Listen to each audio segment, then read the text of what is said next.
하나, 둘, 셋.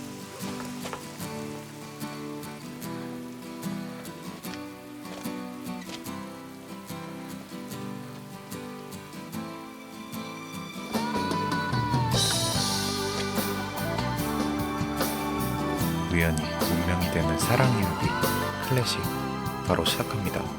컴퓨터 무언가에 집중하고 있는 한 여자. 지혜는 친구 수경이 짱남에게 보낼 메일을 대신 쓰고 있었죠. 이를 보던 수경이가 지혜에게 다가옵니다. 유치해. 다시 써? 아니, 좋아. 유치해서 좋아. 그렇게 얼마 후 지혜는 수경이가 있는 연극장에 방문해 한 남자를 보게 되는데 아니야, 그게 아니야. 수경이가 좋아하는 연극부 선배였죠. 저 음침한 달빛이 당신의 그림자를 나의 창문에 들이게 할 줄 꿈에도 몰랐습니다. 조단은 에밀리가 떠나지만 자신의 집 앞에 와준 게 한없이 기쁜 거야. 그 기쁨과 이별에 대한 슬픔이 교차하는 거라고. 상민은 연기에 진심이었고 좀 더 사실적으로 해봐. 그를 바라보면 나도 모르게 숨이 막힌다. 사실 지혜 역시 하지만 그는 내게 눈길 한 번 주지 않는다. 상민을 마음에 두고 있었지만 친구를 위해 관심 없는 척 행동했죠. 그리고 어느 날 집 지혜는 우연히 엄마의 오래된 상자를 발견하는데 그 속에는 과거 엄마가 사랑을 주고받은 편지들이 가득 들어 있었죠. 그런데 윤태수라는 낯선 남자의 이름이 적혀 있었고 의문 가득한 지혜는 편지를 좀 더 자세히 보고 당신에게 보냅니다. 따라 읽어보며 그날의 감정을 느껴보려 했죠. 촌스러워. 아직 주희에게는 촌스럽게만 느껴졌죠. 좋아, 클래식하다고 해두지 뭐. 그리고 일기장에서 남자 사진 한 장을 발견합니다. 과거 30년 전 어느 한 시골 마을. 친구들과 놀던 중 어떠한 여자를 보게 된 준하. 국회의원 될 주희였죠. 그녀의 손인사에 분위기는 위문열차. 그리고 어느 날 저 이거 가지실래요? 준하는 무언가를 들고 소리칩니다. 소마저도 전래한 그가 들고 달려간 것은 바로 새똥구리였죠. 아, 더럽다. 준하와 주희의 첫 대면. 어색한 공기 속 주희가 먼저 말문을 여는데 강 건너에 귀신이 나온다는 집 알아요? 예? 평소 귀신의 집이 궁금했던 주희. 예. 거기 데려가 줄 수 있어요? 준하에게 같이 갈 것을 제안합니다. 예. 너 저을 줄 알아요? 준하는 내무새로 빙의하고 예. 그럼 내일 12시에 쪽배가 있는 데서 만나요. 알죠? 머릿속으로는 이미 애기 이름까지 지은 듯했죠. 그렇게 약속 시간 다음날 12시가 찾아오고 주희의 바람대로 귀신의 집으로 향합니다. 할아버지가 호기심을 잔뜩 자극시켜놓고선 가보는 건 안 된대요. 집이나 시골에서나 감시가 심해요. 꼭 가보고 싶었는데 누구한테 얘기할 사람이 없잖아요. 이 동네 사람한테 얘기하면 곧바로 할아버지 귀에 들어가거든요. 주희는 속마음을 모두 털어놓습니다. 그런데 근데 배가 하나도 안 갔는데요? 저 사실 노젓는 거 처음이거든요.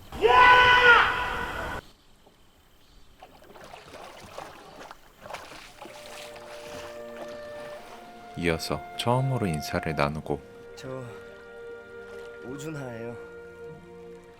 어머, 인사가 늦었네요. 전 성주희예요. 수원에서 왔어요? 네, 저도 집이 수원인데 외삼촌 집에 놀러 왔어요. 그래요? 공통점을 빠르게 캐치한 준하. 우연의 일치네요. 필연 아닐까요? 다음 술을 드는데 네? 아니에요. 무리수였죠. 싸늘하다. 이후 귀신의 집에 도착하고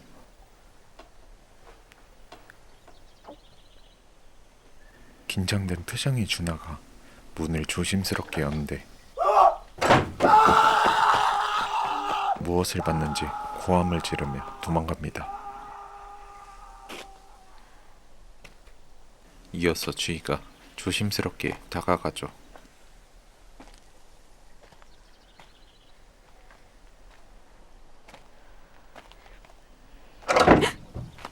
그런데 그때 무언가가 나옵니다.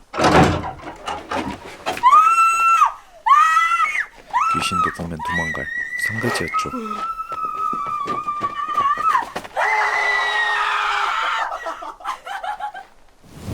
그리고 갑자기 내린 소나기.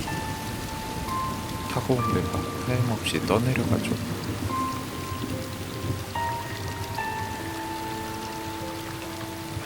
둘은 일단 비를 피하기 위해 원두막으로 대피하는데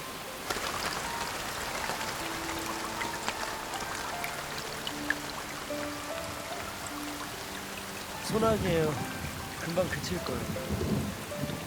걱정하는 주희를 안심시키는 준하. 조금 서툴지만 주희를 세심하게 챙기는데 이걸로 타가요. 작은 배를 주희는 고마워하죠. 그렇게 차가운 빗속에서도 따뜻한 마음을 주고받습니다.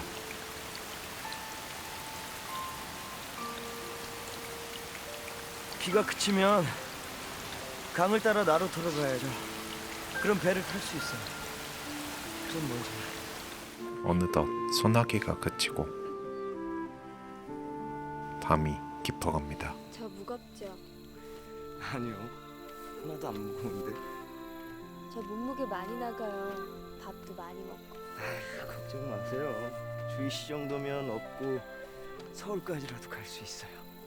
공갈, 안공갈. 공갈. 안공갈. 준하와 주희는 마치 연인처럼 사랑을 속삭였고 나루터로 가던 중 반딧불의 향연을 마주합니다.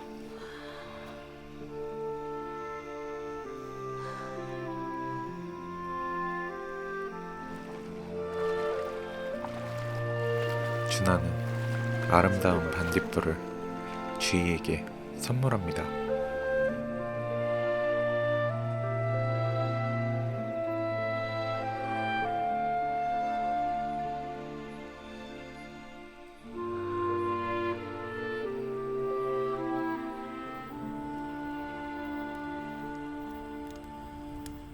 그렇게 어느덧 돌아갈 시간이 찾아오고 반딧불이 잠깐만 가지고 있으세요.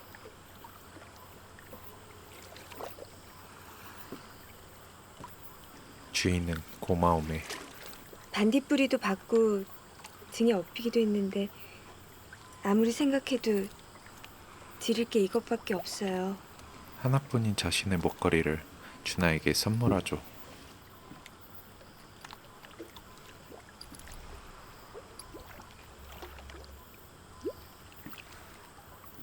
이제 반딧불이 주세요. 왠지 모를 아쉬움과 곧 헤어짐을 서로 직감한 듯 아쉬움에 바라만 봅니다. 그렇게 둘은 기약 없는 만남을 뒤로한 채 헤어집니다. 기약 후 주희와의 추억을 회상하는 준하. 그런데 누군가가 찾아옵니다. 한마디 대화를 나눈 적도 없던 태수가 느닷없이 나를 찾아왔다. 편지 좀 써줘. 내가 친구들의 편지를 대필해준다는 소문을 들었던 것이다. 태수는 겨울방학 동안 키가 무려 36cm나 자란 친구였다. 누군데? 약혼녀야. 약혼녀? 아버지 친구의 딸이야. 어렸을 때 자기들 멋대로 맺어놓은 거지. 좋겠다 넌. 따로 여자를 사귀려고 하지 않아도 되고. 피곤해. 난 한 여자만 사귀자는 주의가 아니거든. 답장이 오면 검사까지 하시겠대. 비밀을 탐지하자는 수작이지. 어쩜 그렇게 중앙정보부 짓하고 똑같은지 몰라. 태수는 사진을 꺼내 슬라이딩으로 멋있게 아이고. 는 개뿔. 준하에게 사진을 보여줍니다. 이쁘지?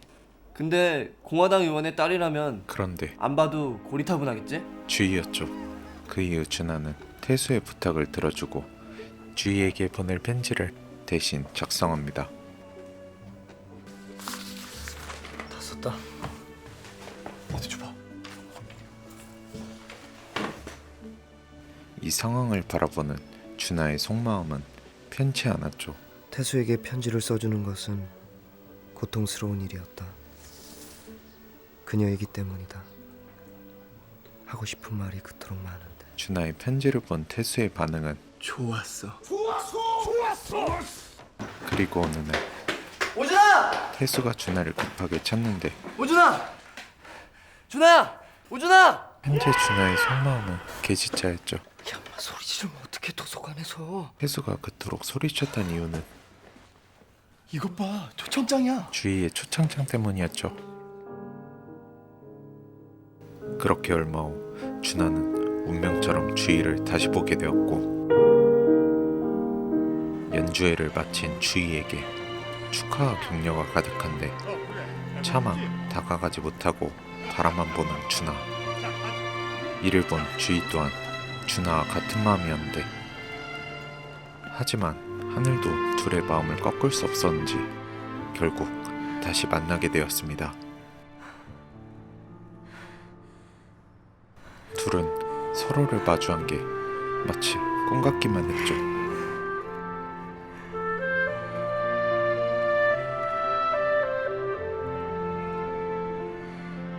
준하는 주희를 진심으로 축하해줍니다.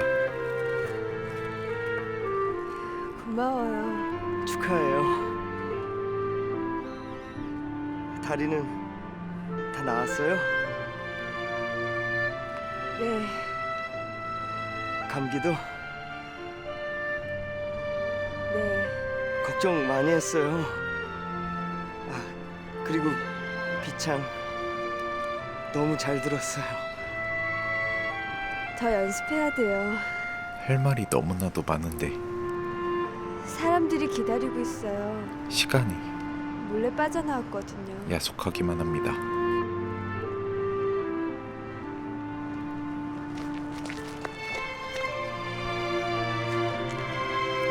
그 반딧불이 지금도 잘 있어요. 저처럼 건강해요. 그렇게 다시 아쉬움을 뒤로 한 채 헤어지게 됩니다.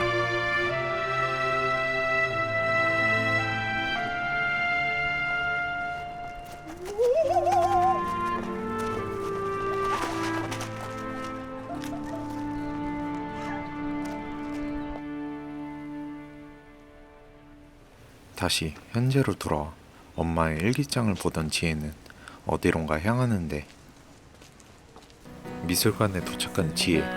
무언가에 생각에 잠겨 있는데 그 옆에 상민과 수경이 나란히 걷고 있었죠. 그 장면을 목격한 지혜. 정말 듣고 싶었던 말이야. 물론 2년 전 일이지만 안녕하세요. 늦었어요.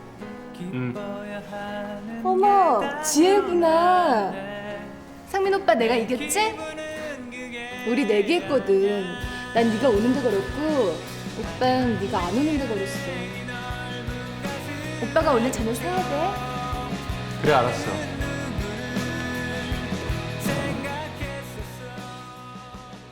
이후 지혜는 집으로 돌아가는데 잠깐만.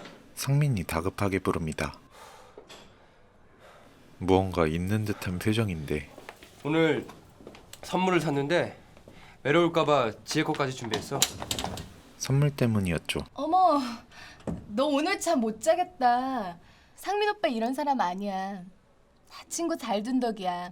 나 없었으면 이런 거 어디서 받긴 하겠니? 바꿔도 넘칠 것 같은데 아무거나 골라. 집으로 돌아온 지혜는 선물 속 편지를 읽어보는데 그 속에는 의미심장한 내용이 담겨 있었습니다. 태양이 바다의 미강을 비추면 나는 너를 생각한다. 희미한 달빛이 샘물 위에 떠 있으면 나는 너를 생각한다. 정말? 정말 그렇게 써있어?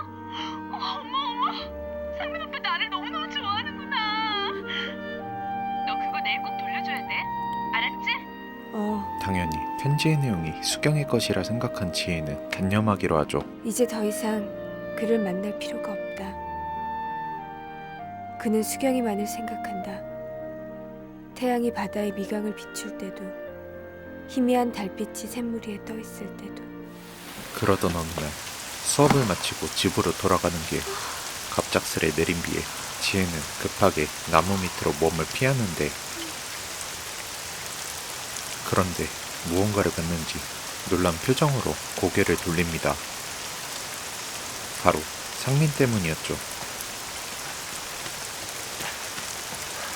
상민 또한 비를 피해 나무 쪽으로 뛰어왔고, 그런데 뒷모습만 보고도 지혜를 알아봤는지 지혜니?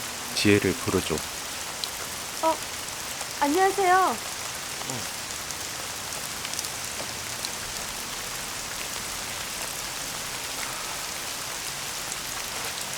어디로 가는 거야? 당황스런 지혜는 급하게 떠나려는데 도서관에요. 그렇게 멀리? 안 멀어요. 저기 건물마다 천막 밑에서 쉬었다 가면 돼요. 갑자기 상민이 겉옷을 벗습니다.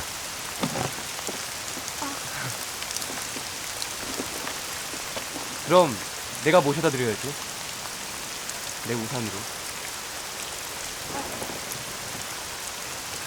저기 보이는 건물을 원두막이라고 생각하고 뛰는 거야. 하나, 둘, 셋.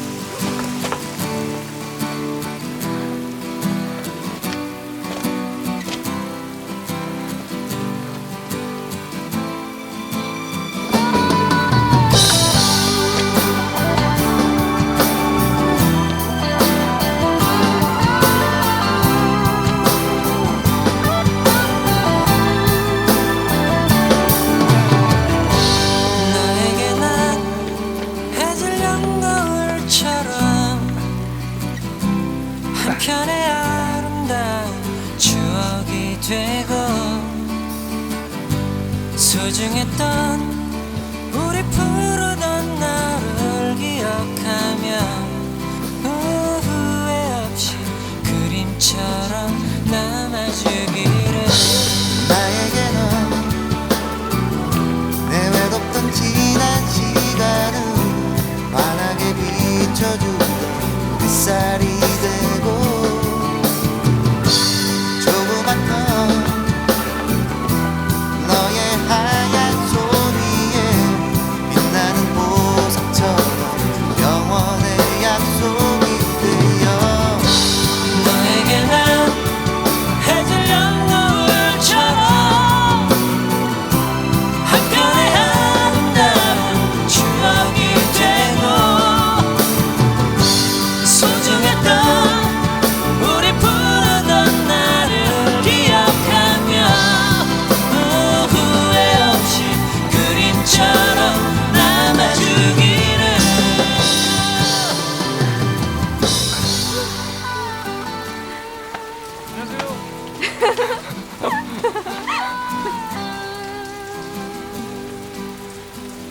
정말 고마웠어요.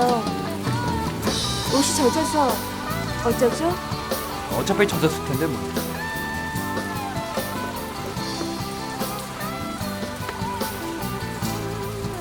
저 그럼 들어갈게요. 고마웠어요. 그래, 나중에 또 보자. 네. 초록의 슬픈 노래로 내 작은 가슴 속에 이렇게 남아 반짝이던 너의 예쁜 눈망울에 수많은 별이 되어 영원토록 빛나고 싶어. 다시 만날 필요가 없다고 생각했는데 도서관이 왜 이렇게 가까운 거지?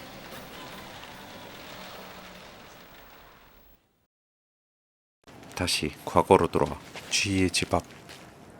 태수 씨? 태수는 안녕하세요. 갑작스럽게 주희를 찾아왔고 여기서 웬일이세요? 주희 씨 기다리고 있었습니다. 무언가 목적이 있는 듯한데 이 꽃 받으세요. 준비한 꽃을 건네주고 저 용기 내어 고백합니다. 주희 씨 좋아합니다. 그리고 이어서 닥치기를. 시전합니다. 그럼 편지 계속 주세요.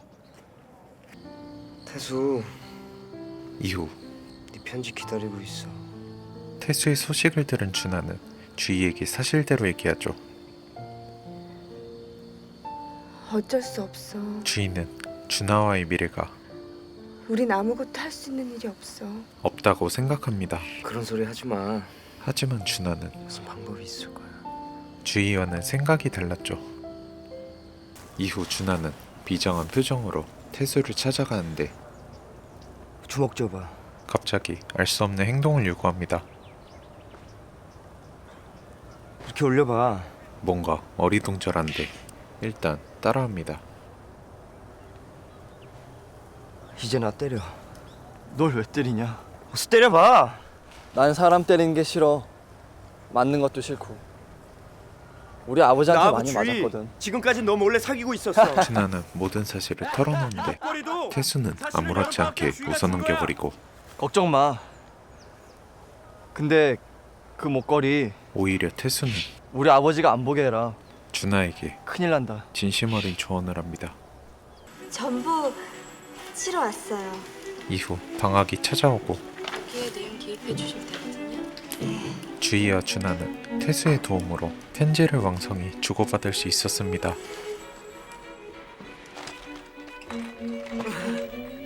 그러나 운명은 내 편이 아니었나 보다. 내가 쓴 편지 한 통이 어쩐 일인지 태수의 집으로 반송됐던 것이다. 주희 씨는 준하를 좋아합니다. 전 포기를 했습니다. 좋아하는 사람끼리 사귀어야죠. 너 지금 나 놀리는 거야? 응? 넌 항상 제멋대로야. 그렇게 얼마 후 믿기 힘든 일이 벌어지는데 태수가 자신의 목을 맺고 준하가 이를 발견했습니다. 여기 좀 와봐요. 사람이 죽었어요. 태수야 새끼야. 이 소식을 들은 주인은 급하게 찾아왔습니다. 하지만 둘은 이 상황과 더불어 앞으로의 운명을 예감한 듯 한없이 슬퍼합니다. 그리고 준하는 무언가를 결심한 듯 눈물을 삼킵니다.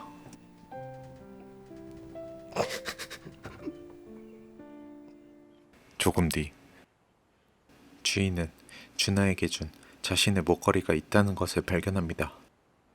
주희에게 불길한 감정이 엄습하는데 무언가 잘못됐다는 것을 직감하고 급하게 준하를 찾습니다.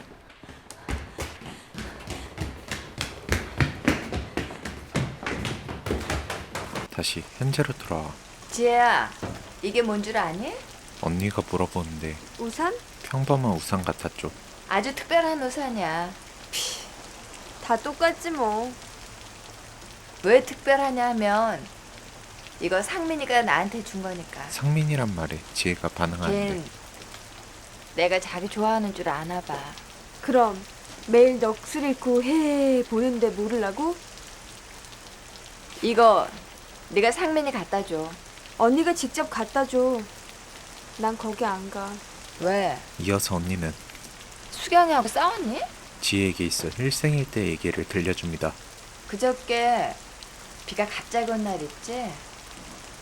상민이가 여기서 커피를 마시고 있었거든.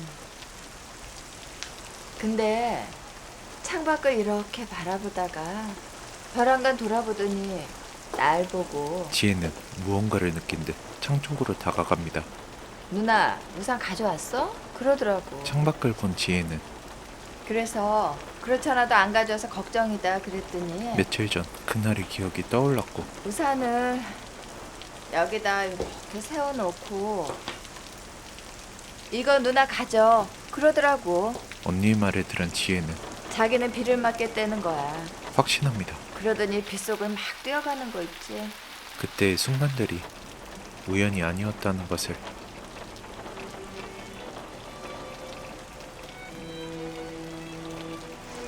누나, 우산 가져왔어?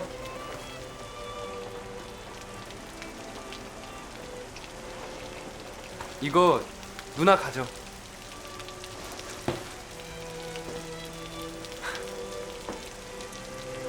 근데 오늘 이렇게 비가 오는데 상민이가 우산 없어서 비 맞을지도 모르잖아. 이제야 모든 진실들을 알아버린 지혜는 머릿속에 있던 퍼즐 조각이 완전히 맞춰지듯 다 이해됐죠. 우산을 보는 지혜의 마음은 점점 벅차올랐고 언니의 말이 모두 맞았다는 것을 깨닫게 되죠. 이거 정말 특별한 우산이네. 언니, 내가 갖다 줄게.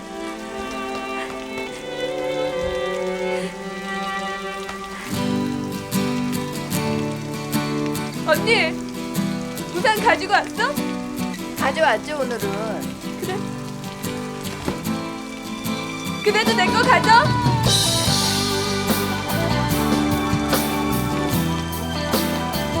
쟤들이 미쳤나?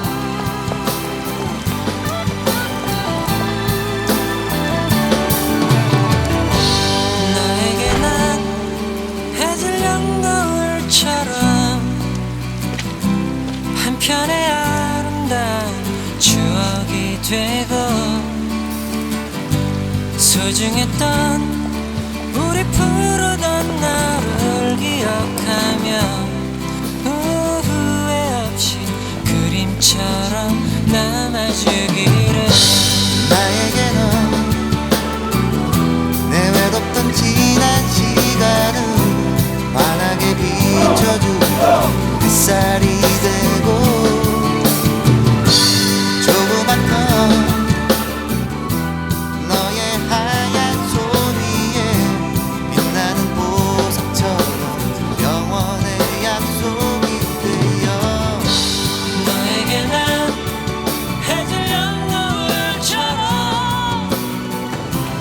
한편의 아름다운 추억이 되고 소중했던 우리 부르던 나를 기억하며. 우산이 있는데 왜 비를 그렇게 흠뻑 맞았어? 이건 제 우산이 아니니까 돌려드리려고 왔어요. 매점에다 두고 가셨잖아요. 우산이 있는데 비를 맞는 사람 어디 저 하나뿐이에요.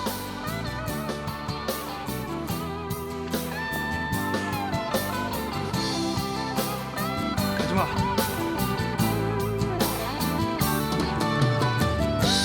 나에게 넌 초록의 슬픈 노래로 내 작은 가슴 다 알고 있잖아. 이렇게 남아 내 마음.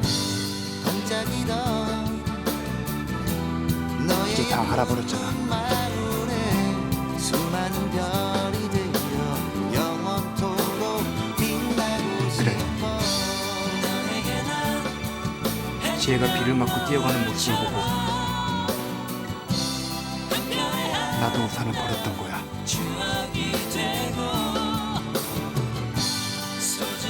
연극을 보던 날도 난 지혜한테 선물을 주고 싶어서 수경이 것까지 샀어. 그리고 우연히 내 편이라면 지혜가 그 엽서가 들어있는 선물을 고를 거라고 생각했어. 난 지금까지 너하고 멀어질 것만 같아서 좋아한다는 말을 하고 싶었지만 할 수가 없었어. 연극 보러 올게요.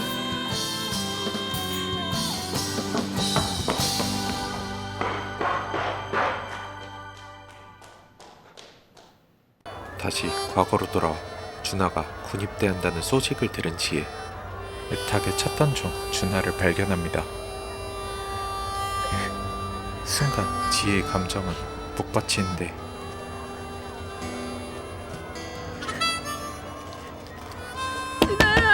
준하를 향해 소리쳤고 이를 본 준하는 놀라 당황해하죠. 하지만 이미 결심했던 마음을 되새기며 준하는 이내 고개를 돌려버리죠. 그대 보내고 멀리 준아야! 준아야! 가을 새와 작별하듯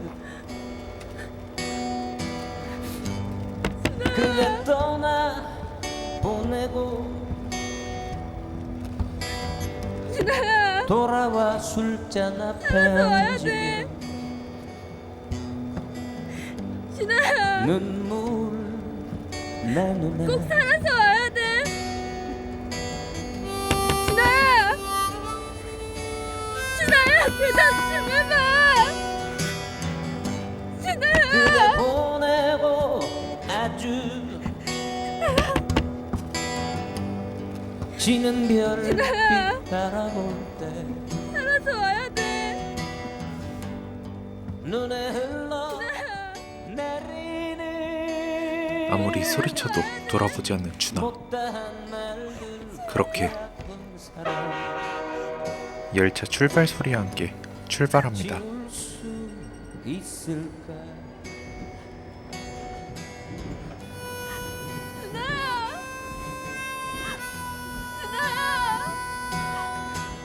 그런데 그때 준하가 돌아보고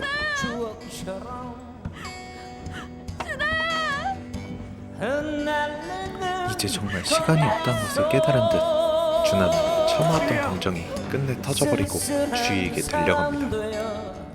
고개 숙이면 주희는 다시 한번 자신의 목걸이를 건네주고 또다시 준하와 기약 없는 이별을 합니다.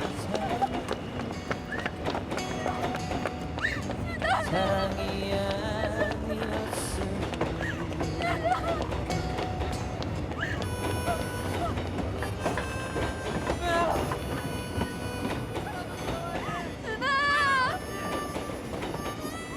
꼭 살아서 와야 돼! 꼭 살아서 와야 돼!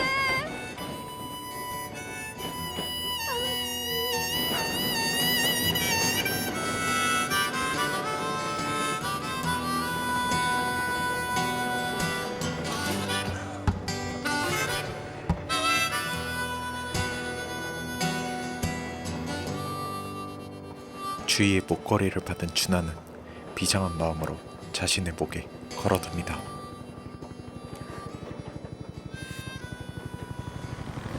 그렇게 준하는 월남 파병으로 참전하게 되는데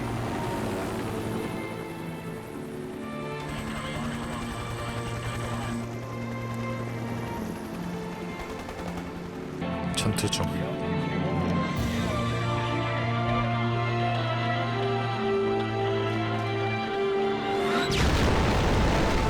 갑작스럽게 날아온 포탄을 맞게 됩니다.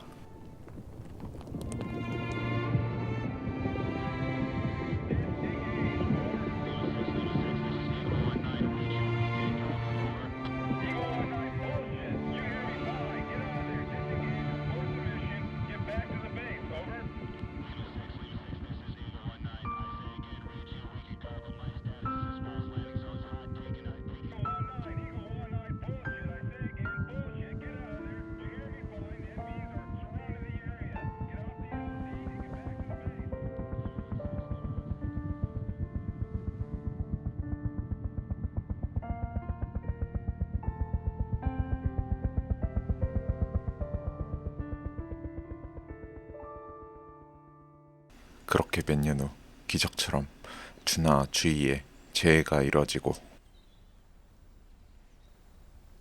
서로를 바라보며 만감이 교차합니다. 그리고 준하가 먼저 말을 꺼냅니다. 하나도 안 변했어. 지금도 옛날처럼 예뻐. 나 많이 늙었어.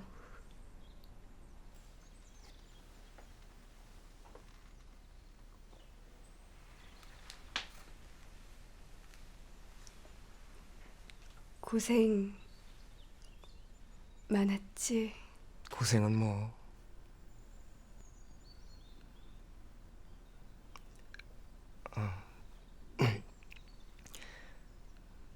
태수는 잘 있어? 잘 있겠지 뭐.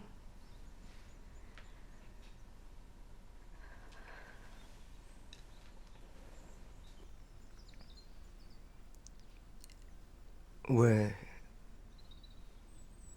결혼 안 했어?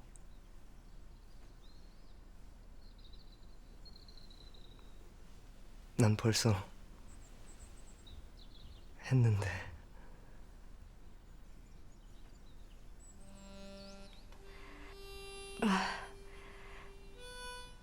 들었어.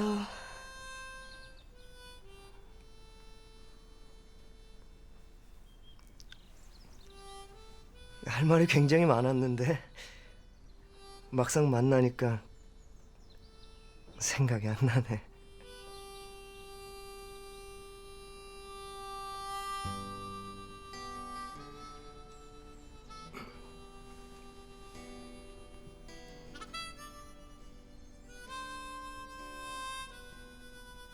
피아노 치는 소녀네. 저거 우리 집에도 있는데. 피아노 치는 소녀를 얘기하는 준하. 저걸 보면 그런데 주희가 피아노 칠 때 생각이 나. 바라보는 곳이 아닌 다른 곳에 있는 걸 보며 주인은 뭔가 이상하다는 것을 느끼죠. 그때 주희 모습하고 너무 닮았어. 그치? 계속되는 준하의 말에 눈에 문제가 있다는 것을 느끼고 주인은 확인해 봅니다. 역시나 준하는 아무것도 느끼지 못했고 그때 천연덕스럽게 아무리 생각해봐도 계속 말을 이어갑니다. 너무 순수했어. 다시 오지 않을 시절이지만 준하의 비밀을 알아버린 주인은 사실 이 사실이 너무나 충격적이었죠. 감정이 너무 앞섰던 것 같아. 아무것도 아닌 일에 울고 웃고.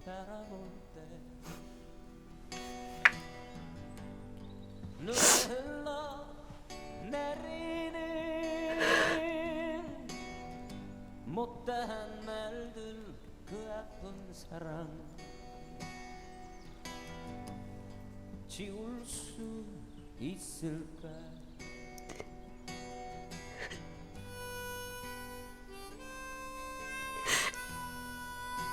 나 지금 어때 보여? 건강해 보여. 근데 좀 더 밝은 모습 보고 싶어.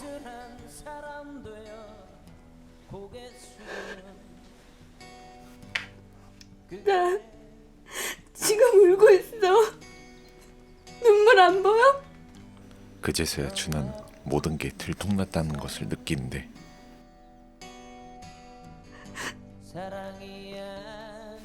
왜 숨겼어? 앞을 못 본다는 거. 주인은 다시 한번 직접적으로 물어봅니다. 준하는 당황한 나머지 시간이 이렇게 됐네. 미안해. 나 약속이 있어. 먼저 급하게 갈게. 자리를 떠나려는데 혼란스러움에 외웠던 기억이 꼬이고 결국 부딪혀 넘어집니다.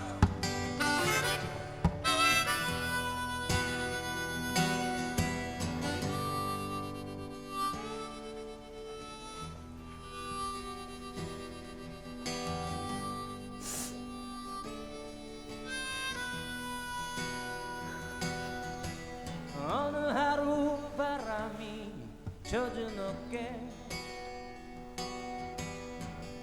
스치며 지나가고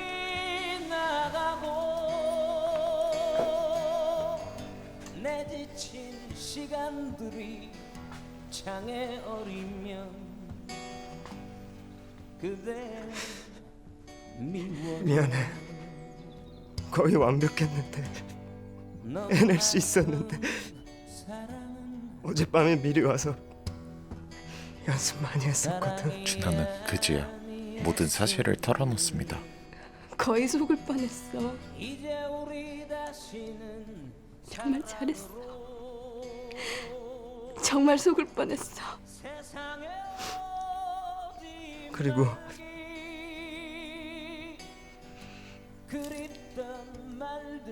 이 목걸이 돌려주려고 목숨 걸고 구했어. 못다한 사랑 너무 아픈 사랑 아니야. 사랑이야 이건 준하 거야.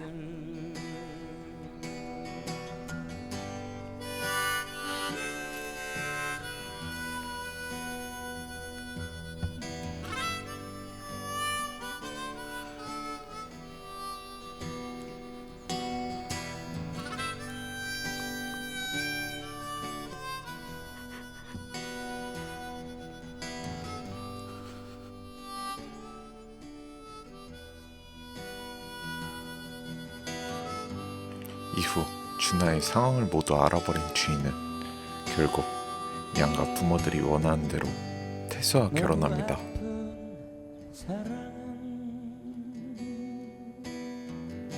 사랑이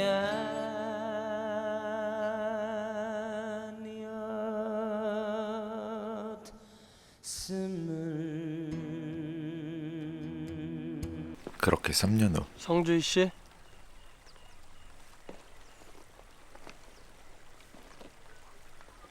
준하가 세상을 떠납니다.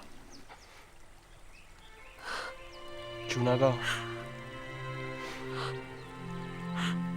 죽기 전에 이 강물에 유골을 뿌려달라고 유언을 남겼습니다. 그 강은 주희와 처음 함께했던 곳이었죠. 사실 준하, 주희 씨가 결혼하고 나서 바로 했을 겁니다 아마.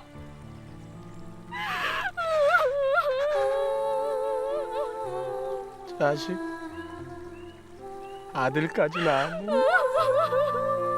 이제야 준하의 모든 사실을 알게 된 주인은 너무나 슬펐습니다.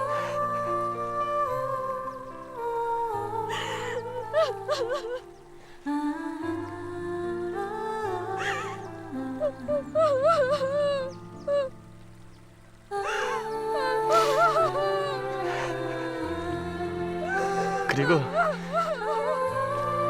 준하는 주희 씨에게 이걸 전해주라더군요.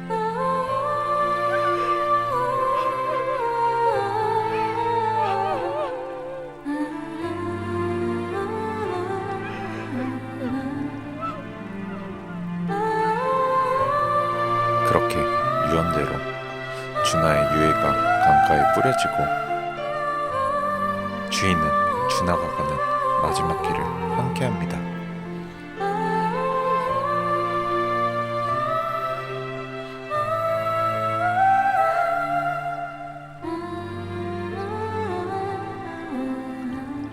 다시 현재로 돌아와 상민은 지혜에게 목걸이를 걸어주었고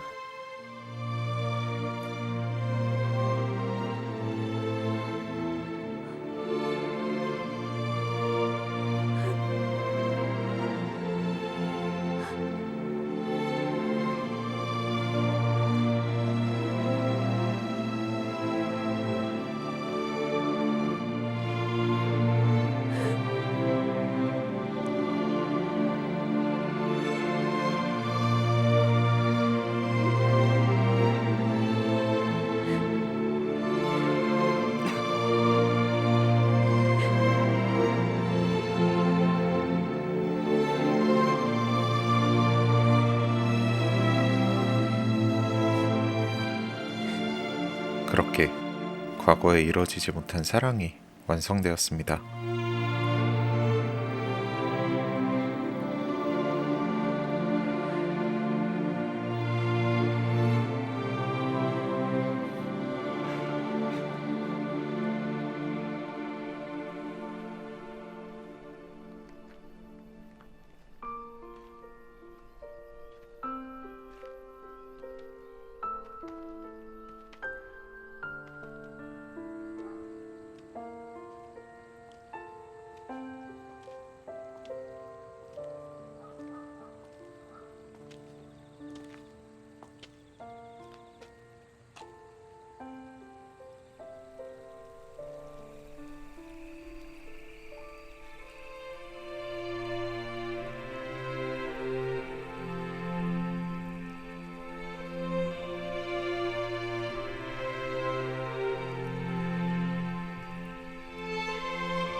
멀지는 않던 너머 그대 날 바라보고 있죠. 차마 말하지 못한 내 마음을 이미 알고 있었나요?